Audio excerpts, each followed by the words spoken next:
So here we are at the start of the month, and before we get into the meat of the video, as it were, today, as of this going live, is my birthday. I'm 42. I've made all the Hitchhiker's Guide jokes, so don't worry, you don't have to go in the comments, and don't feel like you have to wish me happy birthday in the comments, or, send me any money. Totally up to you. But that's the fun part of the video out of the way, unfortunately, because I've been thinking the last few months of just how things are getting worse. I joined the Labour Party years ago. I think I've done a video around the time where I mentioned it, when Jeremy Corbyn was, going for leadership and all of that. And I was like, well, he seems like a breath of fresh air, something different. I'm not going to talk about, whatever came out about it afterwards. That's not what this video is for. But I continued my membership, I think I lapsed actually for a bit, but I came back because I was like, well, we don't want reform. We don't want the Conservatives, so let's back the Labour Party. And when I started my volunteering and speaking to, an elderly person, they were talking about the winter fuel payment and the issues with that because they were just over the threshold to be able to get it. Unfortunately, with a lot of these things, there is a threshold, and you're always going to annoy some people who are just so close, tiny bit over. Maybe having a window, some discretion would be good, but again, it's one of those things that everyone would be like, well, I suppose I can nudge it a bit further. So I can see the benefits of having a hard cap, as it were, but the real people affected by it aren't seeing that. But I remain quiet. I still was like, well, it's early days, we'll see what happens, and I continue my membership with the party. But a few days ago, after weeks of keep thinking about it and forgetting to do it, I relinquished my membership. I resigned. Because I cannot support the party anymore. I really should have done it earlier. I'm reminded of I'm going to paraphrase it very lightly, but the old thing of, they came for a specific kind of person, but I'm not that, so I didn't say anything. They came for another kind of person. I'm not that, so I didn't say anything. And the end point is, when they came for me, no one was there to speak up for me. That's how I felt as the changes to benefits have, especially disability benefits, have been talked about and maybe implemented in November of 2026. I know there is still, time to contest and alterations could be made. There are politicians who are trying to do what they can to mitigate any impact. But part of my issue of it is, I'm, already appealing a decision for personal independence payment, or PIP, as it's often shortened to. I am in that kind of, struggle to just get what I'm clearly entitled to. And they're going to change the goalposts again at some point during my award period, so that the next time I may not get anything.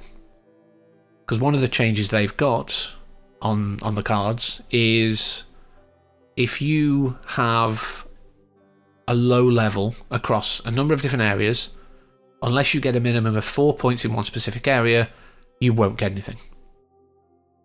There are some people who may struggle very heavily in, say, reading comprehension, but everything else they can pretty much do. So they may get enough to get an award, but they can kind of function pretty well. I mean, I know reading comprehension is very important in this day and age, but it's not like they can't leave the house. It's not like they can't speak to people. It's not like they can't tie their shoes. They can't put clothes on without, being in severe pain, or it taking a long time, or it being unsafe for them to do. But then you've got people like me who have a lot of areas across, or a lot of small issues across a lot of areas. The end sort of impact of that is greater, I would argue, and I know I'm biased, but even when I try and look at it objectively, if you've got someone who struggles a little bit over a bunch of things, their ability to function in more areas is affected, even if it's low level.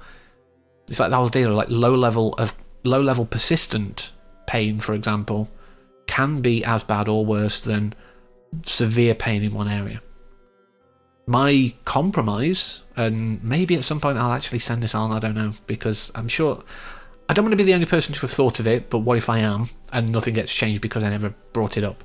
So maybe I might forward it to my MP or something like that, I don't know. But my compromise would be, rather than saying if you don't get 4 points or above in any area you get nothing, if you get enough to warrant an award, even if it's an enhanced award, you would only be capped at the standard rate. Because you still need some support, clearly. One of the other problems with it is that it's based on how you are now. I thought years ago that it was based around how you would be without the maybe physio that you're paying for, or the medication that you're paying for out of this money. But no, it's how you are now. So if you put down that actually I can function pretty well, they're going to go, well, we'll take the money away. But if that money is paying for you to function well, then you're going to struggle again. So you're going to then make a new claim, which is going to be based against the new rules, and you're going to get nothing, potentially. I think one of the other problems is how they're pitching it as trying to get people back into work or education or training.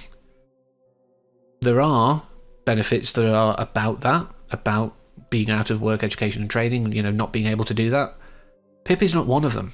PIP is literally not means tested. It's got nothing to do with what you are doing to support yourself outside of that. It's not meant to be income. It's literally you have costs. Like I sometimes refer to it, and I've seen it elsewhere referred to as like a disabled tax. You have costs that people don't normally have because of your conditions. That's what this is to support you with. I've said from day one, the moment, and I hope that it will happen in the future, the moment that I can afford to absorb all of the costs related to my disability without needing government support, I will not claim. I think everyone should do that. Do not claim just because, oh, I'm entitled to it because I have these conditions. Do it because you literally cannot afford those things without this support. If you're earning 50, 60, 70,000 pounds a year, you might not need PIP unless you need very specific expert support that may cost a lot. Fine, I mean, the award's not going to ever get to that level, of these high level stuff, but, there are certain situations where maybe even at those levels you might struggle, yes. But I'm saying, like, if you know that you could afford to absorb those costs, don't claim PIP. That is my goal. I want to be free of government support. But like I say, PIP is not about that. There are many people, I go to university with people who are claiming PIP. They can't claim, other things because they are in education, full-time education, but they claim PIP because it's not about what you're doing with your life, it's about the costs of being disabled. But unless you are disabled, unless you claim PIP, unless you know that system, it sounds really good to, the citizenry at large. We're going to get people back into work. And the idea of that is fine as well. There's a lot of people who, especially if you've got long-term illnesses from, when you're a child even, people might have said you'll never be able to function, you'll never be able to do a normal job or anything like that. So a lot of people just get in their heads that they're a waste of space, effectively. It's wrong, but people do sometimes get that. Like, I'm never going to get support, I'm never going to be able to hold down a normal job. And they just become dependent on the state. Those people, and the ones who particularly can be helped out of that, should be. I absolutely stand by that. But I don't see how changing PIP is going to make any impact in that regard. Because the people who are on PIP, who can't function without it, etc., even if they're not on other things, their ability to work will be lessened. If PIP is paying for stuff that keeps you going into work or into university every day, and you don't have that, you will no longer be in work or university. So instead of just claiming PIP, you will now also be on the disability element of universal credit, if you can get it. That's the problem. It's solving a problem in the wrong way. I mean, I have said, people who are severely disabled and, cannot, absolutely, they will continue to get support, and they'll probably still be in like a more hands-off process. But can I even believe that anymore? I don't know. But yeah, so it's one of those where there's a lot of problems with it, but there's hopefully a solution. Again, it is being fought. There are things that, are being challenged. It's not in yet. There's still time. Right until the point of November next year, it can be challenged, it can be changed, it can be amended. It's not a foregone conclusion, but there's a lot of work to be done. But I don't want to bring down the mood. Like I say, it's my birthday, you know, let's keep it happy and light. So I just wanted to get that out of my head because I feel betrayed by a party that I trusted. That's it.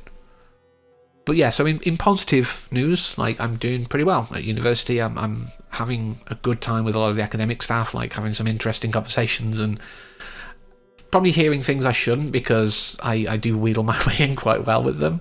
Being a mature student probably helps. But, you know, we're in that last month before assignments, and I feel confident that I can do well enough, at the very least. So things are looking good in that regard, which again will give me that future where I'm not dependent on benefits, etc. But I said we were going to leave that there.